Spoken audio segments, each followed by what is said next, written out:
Hai guys, bertemu lagi dengan channel Bicara Hukum. Sebelumnya kami mengucapkan terima kasih kepada pemirsa yang menonton channel YouTube kami.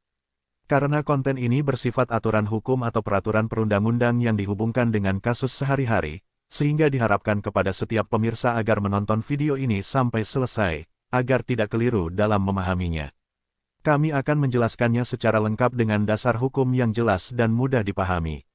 Baiklah, langsung saja. Seringkali kita mendengar adanya putusan hakim yang menyatakan gugatan penggugat tidak dapat diterima, dikarenakan adanya gugatan yang kurang pihak. Secara teori, gugatan kurang pihak merupakan bentuk dari gugatan error in persona atau disebut plurium litis consortium, gugatan kurang pihak. Adapun pihak yang kurang tersebut artinya, masih ada orang yang harus bertindak baik sebagai penggugat atau ditarik sebagai tergugat.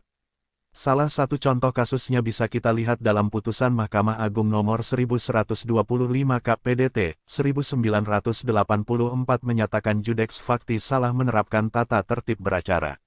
Semestinya pihak ketiga yang bernama Oji sebagai sumber perolehan hak tergugat 1, yang kemudian dipindahkan tergugat 1 kepada tergugat 2, harus ikut sebagai tergugat. Alasannya, dalam kasus ini Oji mempunyai urgensi untuk membuktikan hak kepemilikannya maupun asal-usul tanah sengketa serta dasar hukum Oji menghibahkan kepada tergugat 1. Namun yang menjadi pertanyaan adalah, misalnya A memiliki sebidang tanah yang telah memiliki sertifikat hak milik atas namanya. Kemudian dia menjual tanah tersebut kepada B melalui notaris yang kita sebut C. Adanya jual beli tersebut dibuktikan dengan adanya akta jual beli. Selanjutnya, D mengajukan gugatan perbuatan melawan hukum kepada B yang telah menguasai tanah tersebut, dengan alasan tanah tersebut merupakan peninggalan orang tuanya. D dan A tidak memiliki hubungan keluarga.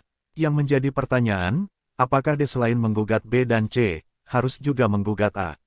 Jikalau kita melihat jurisprudensi di atas, menunjukkan kalau D juga harus menggugat A dikarenakan A memiliki urgensi untuk membuktikan hak kepemilikannya.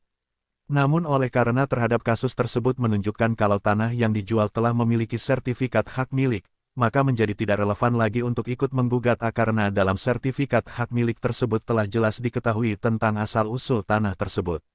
Hal ini sebagaimana telah diatur dalam Surat Edaran Mahkamah Agung nomor 10 tahun 2020 tentang pemberlakuan rumusan hasil rapat pleno Kamar Mahkamah Agung tahun 2020 sebagai pedoman pelaksanaan tugas bagi pengadilan. Halaman 4 menjelaskan, gugatan terhadap kepemilikan tanah yang sudah bersertifikat atas nama penjual, jual beli mana dilaksanakan di hadapan PPAT, maka penggugat yang tidak menarik penjual sebagai pihak, bukan merupakan gugatan yang kurang pihak. Demikian guys pembahasan kami kali ini. Semoga bermanfaat. Jangan lupa untuk mensubscribe channel YouTube kami dan menyalakan tanda loncengnya.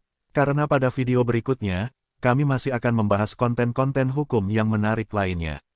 Jika ada pertanyaan menyangkut konten saat ini, silahkan ditanyakan di kolom komentar. Terima kasih dan sampai jumpa pada video kami selanjutnya.